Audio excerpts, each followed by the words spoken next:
You found it. Your home for the best content on your favorite team, the Fighting Tigers of LSU. Do us a favor, subscribe to the channel, leave your comments below, and be sure to smash that like button.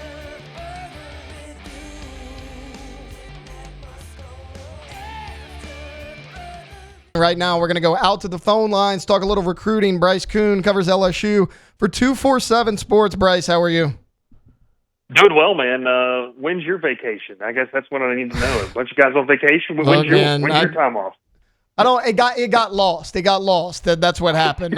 We don't know. We're not allowed the vacation right now. You would think the summer. Look, I messed it up, okay, because I took vacation like in March, and then I'm taking it again in September. And then me not thinking, I'm like, well, I'm going to have to do the entire summer by myself. That's poor planning on my part. Okay, I'm to blame for that one.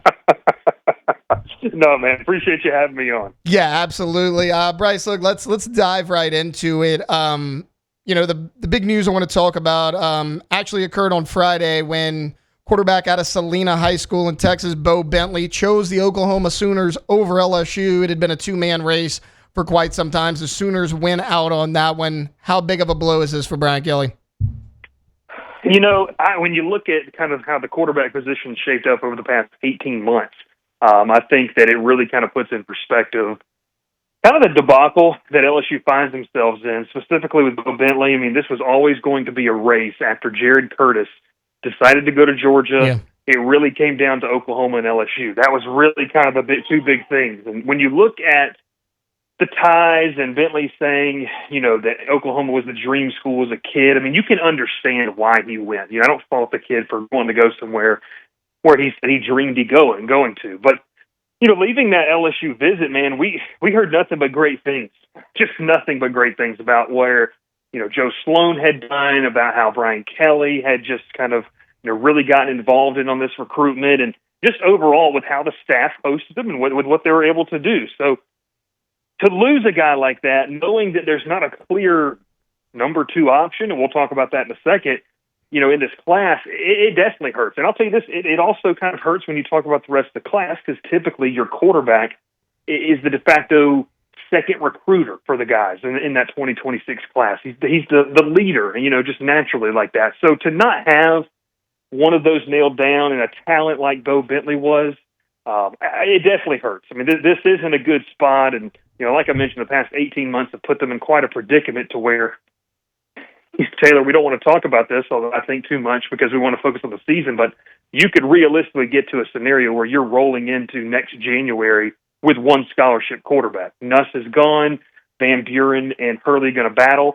If the loser of that battle, transfers out, which is very likely, could happen, where do you go from there? So it's just quite a predicament, and I know LSU fans are kind of asking themselves, like, we're going to have to go portal shopping again this offseason. Well, you might have to go portal shopping. You just kind of teased it a second ago. So, Bentley commits to Oklahoma on Friday. A few days later, LSU announces, hey, Bryson Beaver's been offered.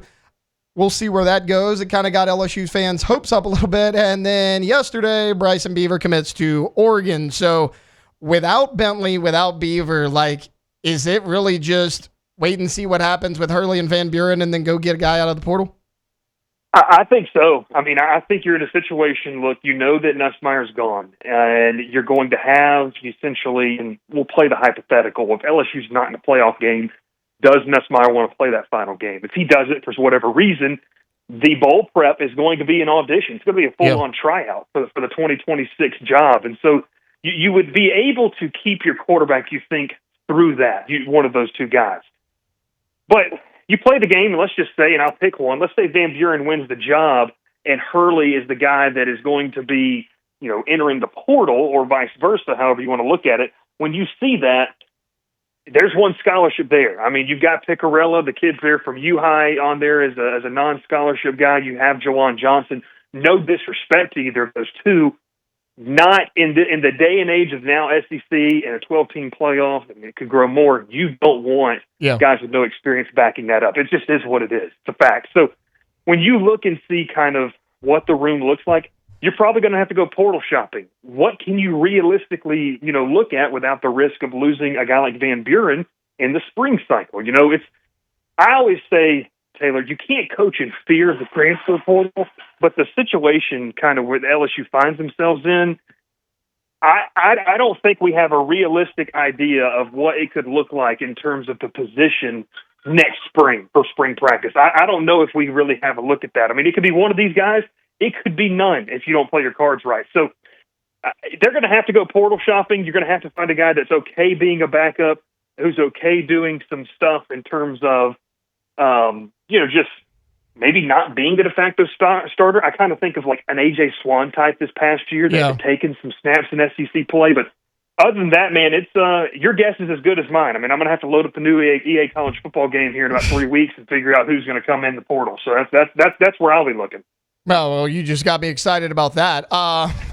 Look, let's get off of quarterback and on to a lot more local news. Lamar Brown right here in Baton Rouge out of U High. Like LSU fans have had such an emotional roller coaster with this guy already. Like it was announced, a few weeks ago, he's canceling the LSU visit to go see A&M, but then he reschedules. He comes to LSU. It's kind of been a lot up in the air. Like in your opinion, where do you think the Tigers stand right now?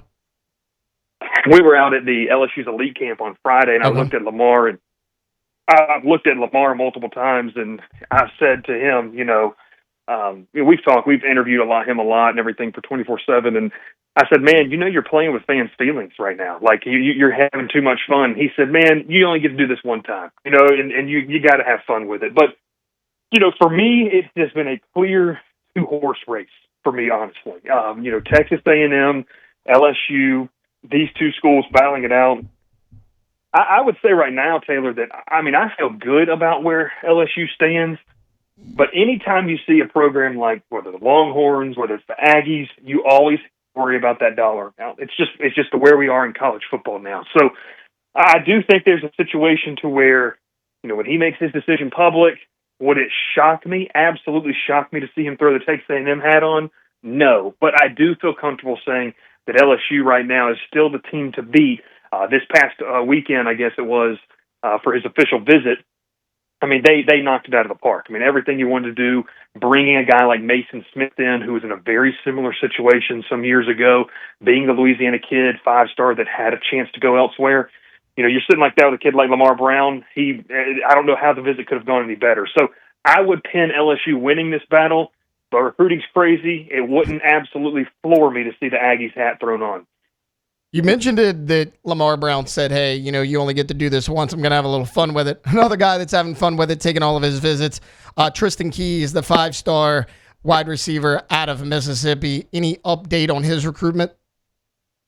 Yeah, I know one of our national analysts at 24/7, stated, and it kind of caused a stir on the message boards today, that it wouldn't shock him to see Keys not end up in the LSU class. And, that's something that, fresh off the OV, the Tigers knocked this out of the park. I talked with some people close to Keys and, in his camp, and they said, this was really an opportunity for them just to kind of nail things down. And what does that mean? Well, we can talk about it openly. Make sure the financial, compensation's where it needs to be, as well as the opportunity.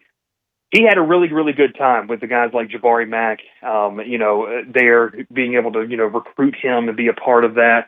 Kenny Darby, the guy from North Louisiana, who's obviously a really, really good talent too. You have that three-headed monster. Man, if you're LSU and the way Cortez Hankton's done this, I still feel good about it. And this is just, Taylor, coming from having sat in his high school, talked with his coaches, talked with people he's close to, understanding what he's about. Of course he's going to have fun with it. I don't know what your athletic history is, Taylor, but I think you and I would have killed for an opportunity to be able to take, OVs and do these types of things. So I don't blame I ended with a loss in high school, Bryce. I ended with a loss in high school, no playoff appearance. So not even close. Okay. Not even close. Yeah, me either. So we would have killed for these opportunities. But now I think when you're looking at a guy like Keys, it's one of those things where you sit there and say, okay, we're in the lead. You've won the war, or you've won the battle. How do we win the war? And it's going to go up all the way till signing day. It's just going to be one of those things that Tiger fans are going to have to, keep on their toes. But, man, coming out of that visit, I still personally, from people I've talked to, feel good about where they stand. But like I said, it's a crazy day and age, and he's one of the best in the country. So it's going to be a battle the rest of the way. Bryce Koon, our guest right now. Bryce, D lineman Emanuel Ruffin from Alabama. Look, it's summertime, and how American is this? He's set to commit on July 4th, and it's between LSU and Ohio State. Now, this is a guy that, Tiger fans may not know a ton about. He's kind of been an under-the-radar guy, but, he's obviously certainly got LSU pretty high on his list. Well, and what's crazy, as we were prepping for this segment, he actually tweeted out an hour ago that he's pushing his decision back. So he will not be committing on July the 4th anymore. He tweeted this around 3 o'clock or 3:15 Central Time. It was one of those things, and talking with some people on the Ohio State side of things, the Buckeyes feel like they're in the lead. When he took that official visit, I believe it was the first weekend in June, it was one of those things where they just knocked every single box. They checked every single box of what they wanted. And, Alabama was another program that was in on it. I think the Crimson Tide, honestly, secretly are still on this when you talk about a kid that's right down the road from them. They're in Bessemer.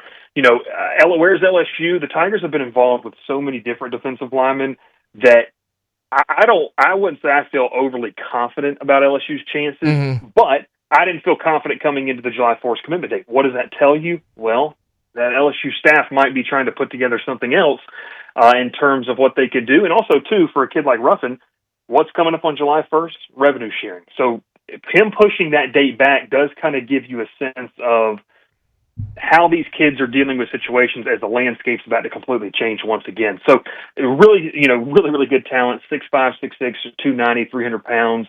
I would say right now it's a 3-horse race between Ohio State, Alabama, and LSU, and I'd probably put LSU as maybe, that 1B or that 2 spot. I don't think they're the leader, but hey, pushing it back, if you're not the leader, typically does mean good things for you. So it's a race LSU's still going to be in. Bryce, before we get you out of here, man, where can people see more of your stuff? Of course, yeah. You can follow me on Twitter or X. I don't know what you guys call it. I'm still going to call it Twitter. At Bryce _Koon. Then obviously all of the work over at Go 24/7. Great staff over there. Sonny Ship, Glenn West, and you can get that summer subscription. We're having a lot of fun talking a little baseball and obviously recruiting during this dead period. So it's a great opportunity to come over and hang out with a great LSU community. All right, that's Bryce Koon, 247 Sports. Bryce, thanks for your time today, man. Appreciate it, man. Thanks. Hey, thanks so much for watching. Please leave your comments. I love to interact, and be sure to hit the red subscribe button below.